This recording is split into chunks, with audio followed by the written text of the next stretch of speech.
When I look back on your journey through, needing to quote unquote figure yourself out and then determining that you could invent yourself, and then you had hip hop as a first expression.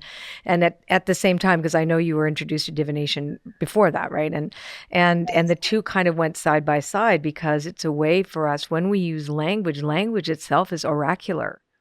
When it is used in such a way that it elicits our spirit, right? It calls to our spirit. It is a little bit more obtuse, and there's a quality of that nuance, which I think is missing, in the way we communicate with each other these days. I think so that's why I love your cards. Your book was so profound because of that poetic quality.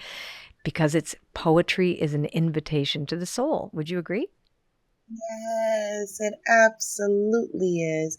It absolutely is. And when you start to see things as poetic, when you start to embrace the poetry of the world, you see it all around you. Poetry is absolutely an invitation to the soul. And as you said, I was introduced to divination before that, and actually my first divination system that I used was the runes.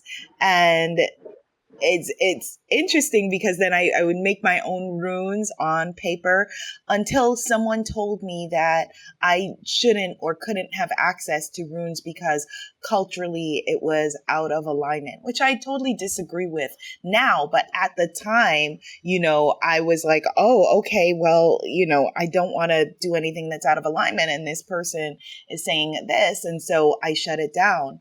But before we get to that, Goddess Colette, I want to just go even further back. I just remembered before then, before even using runes, my very, very first divination system was watching my mom, who would open, I forget what they were called, but she would get these. My mom is a devout Catholic, and she would get these little booklets in the mail, and people probably know what I'm talking about.